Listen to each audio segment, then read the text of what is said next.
आज प्रवेश झालेले आहेत. कोण कोण प्रमुख नेत्यांनी आज प्रवेश केला?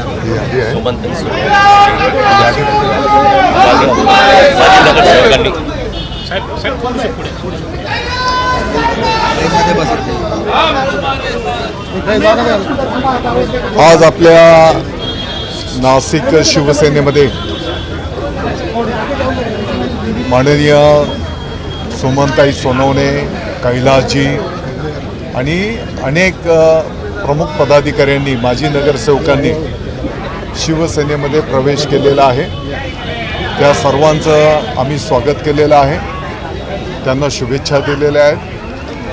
आणि महिला आघाडीच्या काही प्रमुख पदाधिकाऱ्यांना त्या ठिकाणी पक्षाच्या पदाधिकारी म्हणून नियुक्तीपत्र पण त्या ठिकाणी दिलेली आहे.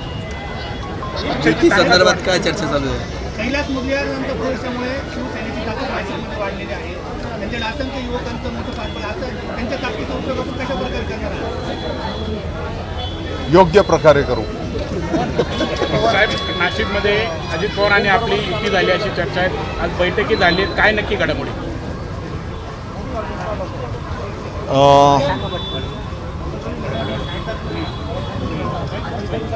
माननीय मंत्री महोदय नरहरी झिरवाळ साहेब, माननीय आमदार खोसकर साहेब, माननीय आमदार सरोजताई, माननीय समीरजी भुजबळ यांच्याकडून निरोप असल्याच्या नंतर मी स्वतः त्यांना भेटलेलो आहे. काही मुद्द्यांवर त्या ठिकाणी आम्ही चर्चा केलेली आहे. 70-30चा फॉर्म्युला ठरला आहे असं देखील बोलला जातं. आता फॉर्म्युला वगैरे असा काही विषय नाही. नाशिकच्या एकंदरीत महानगरपालिकेच्या निवडणुकीच्या संदर्भात चर्चा आम्ही केलेली आहे. भाजप सोबळावर लढणार काय परिस्थिती? नाही, भाजप सोबळावर लढणार हे मी कसं काय सांगू. मग आम्ही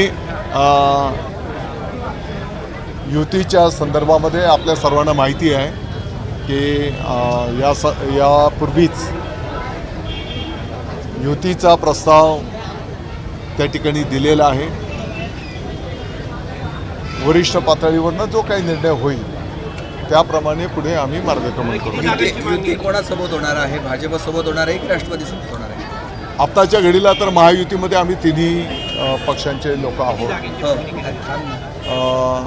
निश्चितपणे यापूर्वी भारतीय जनता पक्षाच्याशी चर्चा करीत असताना आम्ही 50 जागांची मागणी केली होती आणि शेवटी आम्ही 45 जागा शिवसेनेला मिळायला पाहिजे अशी विनंती केलेली आहे.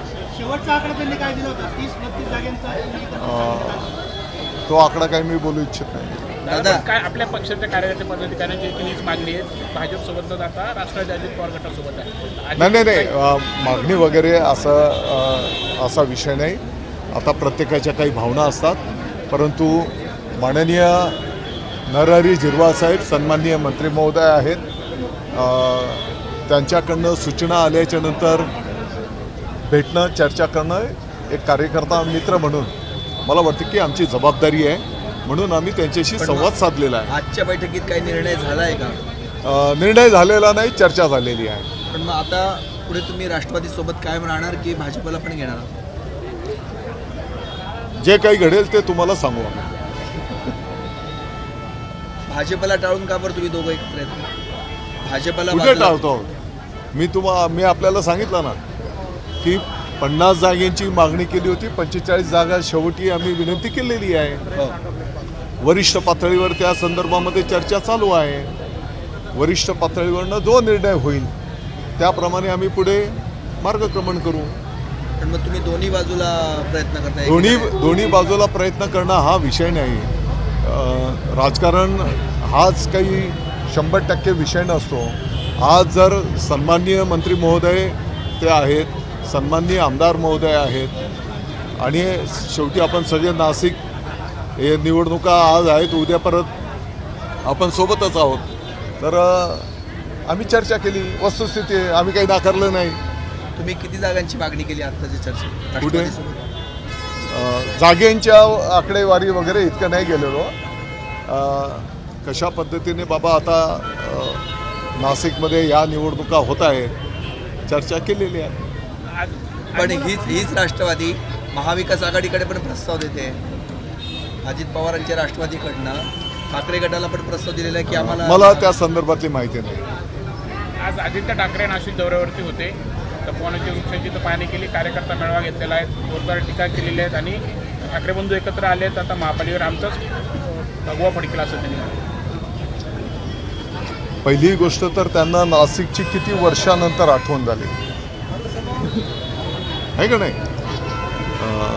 आपल्याकडे कदाचित रेकॉर्ड असेल तर आपण शोधा. कदाचित आता निवडणुका आल्या आणि ज्या पद्धतीने त्यांच्याच पक्षाच्या काही लोकांनी